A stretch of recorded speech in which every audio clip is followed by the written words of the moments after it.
தமிழ்நாடு தாங்க. தமிழ்நாட்டிலையும் பிஜேபி தலைமை இருக்கு, தமிழ்நாட்டுல அதிமுக தலைமை இருக்கு. அதுல யார் யாரோட பேசணும்னு ரெண்டு கட்சியும் சேர்ந்து முடிவு பண்ணலாம்ல. அதுல உங்களுக்கு ஒன்றும் ஆட்சேபனை இல்லை இல்ல. அதனால அது எப்பொழுது யார் யாரோடு பேச வேண்டுங்கிறத தலைமை முடிவு செய்யும், ரெண்டு கட்சி தலைமையும்.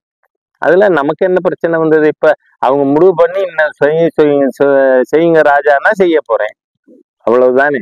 அதனால அதை பத்தி நம்ம இப்ப கவலைப்பட தேவையில்லை. உங்களுக்கு ஏங்க இதெல்லாம் கவலை? இன்னும் 13 மாசம் இருக்கு தேர்தலுக்கு. ஒண்ணு உறுதி, ஸ்டாலின் சீஃப் மினிஸ்டர் இல்ல, அது உறுதி. திமுகவை சேர்ந்தவர் இல்ல, முதல் குடும்பம் கருணாநிதியின் குடும்பத்துல யாரும் இல்ல. மக்கள் முடிவு அதுதான். அதனால இதை பத்தி எல்லாம் கவலைப்படாது. அதாங்க, நீங்க வக்ஃப் போர்டு சம்பந்தமாக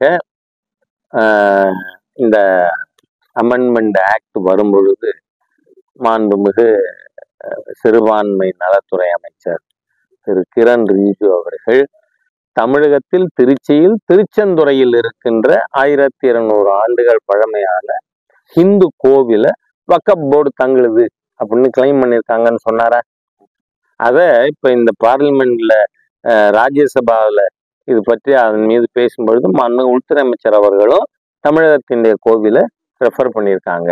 இந்த பிரச்சனைய முதல் ஊடக வெளிச்சத்துக்கு கொண்டு வந்தது இந்த ஹெச் ராஜா.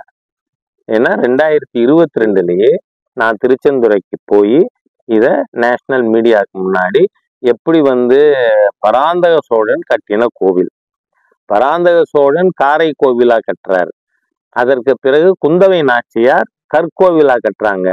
அந்த கல்லுல எப்படி இங்க கல்வெட்டு இருக்கோ அது மாதிரி பிரகாரம் வரும்பொழுது பின்பக்கத்து சுவர்ல இருக்கிற கல்லுல என்ன எழுதியிருக்கு?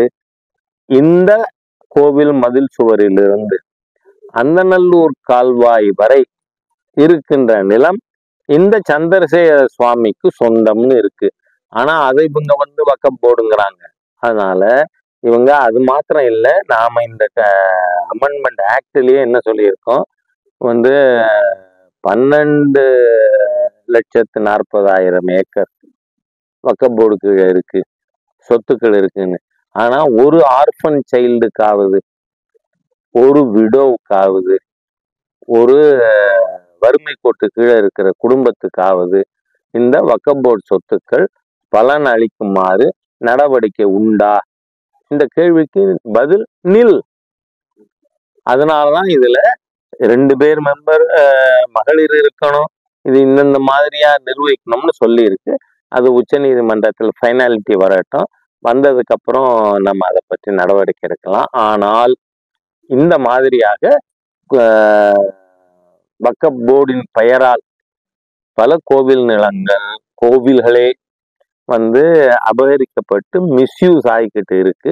அதனால நம்ம ஊரும் பிரத்யட்சமா பார்த்து கொண்டு இருக்கு.